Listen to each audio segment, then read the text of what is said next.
So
the number one question people ask when you get your motorcycle is, well, what motorcycle are you going to start on? 250, 300, 500, 600, 650, 1000?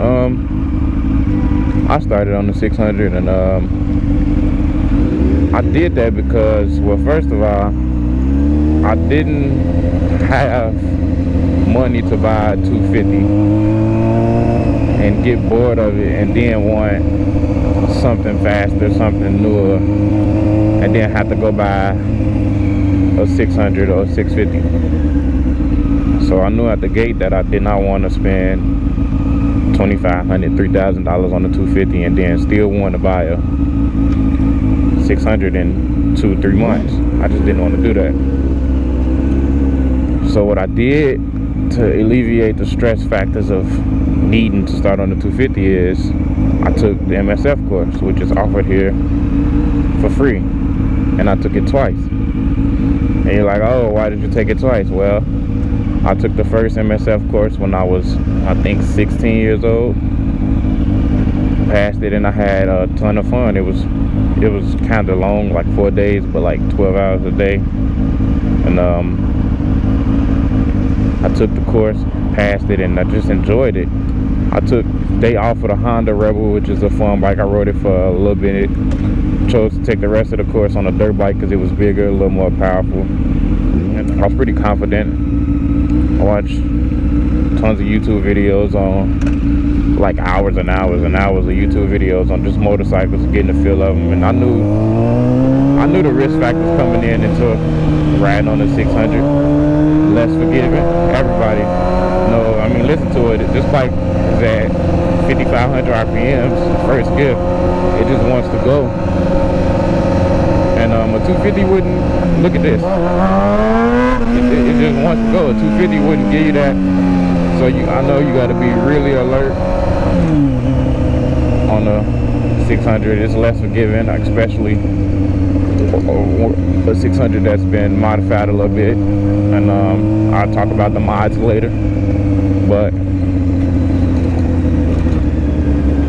it's just one of those things, man. I didn't want to waste my money with a 250,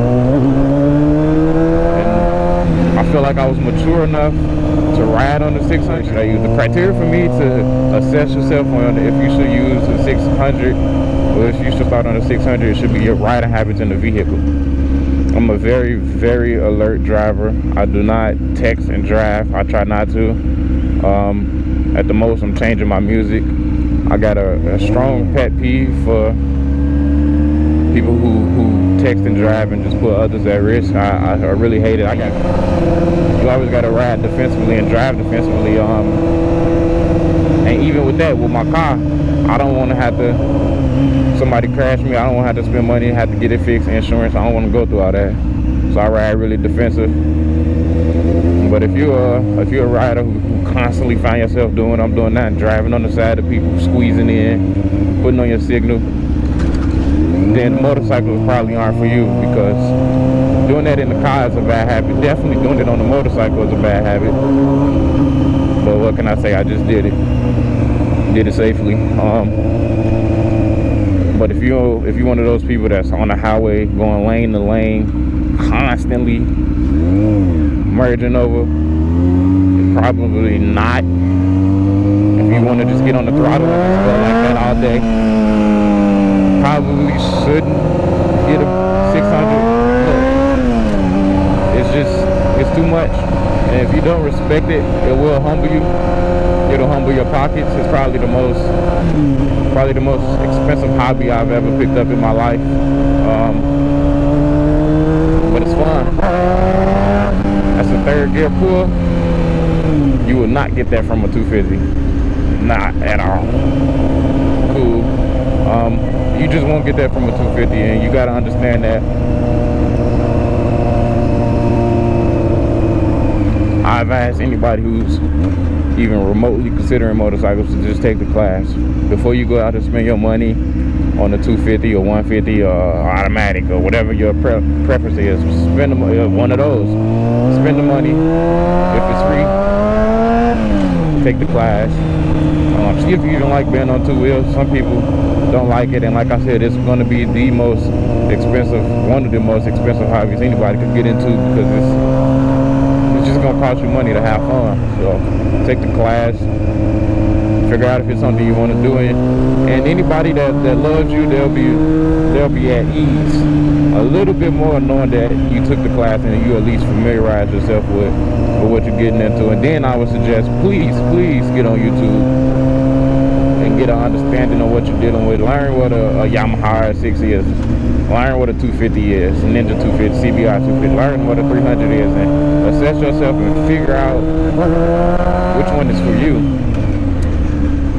And then go from there. Don't go into motorcycles and say, oh, I'm gonna get this because such and such, he started on the 600 and he did fine, or he started on 1000, he did fine. That was stupid. Don't ever come across me that close. He started on a 250 and he got bored. Learn what you like and get it. Trust me, once you get on two wheels and you're rolling, they all gonna be fun. Everybody's gonna have fun, whether you riding on the 250, your friend on the 600. Now it will be hard to keep up. A good rider probably can keep up with 600, but it's gonna be a stressful ride. This bike I'm sitting right next to is a 1000. Pretty fun to just ride around. But that's really it. That's exactly why I started on the 600. Financial reasons. I was pretty experienced, as much experience as a beginner could get. And I got great respect for the rules of the road, and I got great respect for the bike. I knew what I was getting into, and taking it easy. Having respect for the throttle, great respect for what's underneath you, and throttle control. That's the key important. Like seeing that Bentley right there, I gotta have throttle control. They want to get on it, tell them race, but you gotta have throttle control, man. I'm riding in the city with tremendous potholes. You gotta know your surroundings. You gotta know what your bike can do and respect it.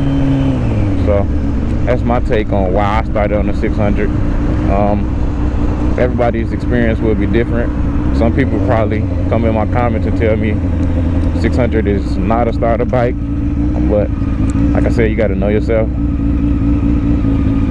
and take what you can from it.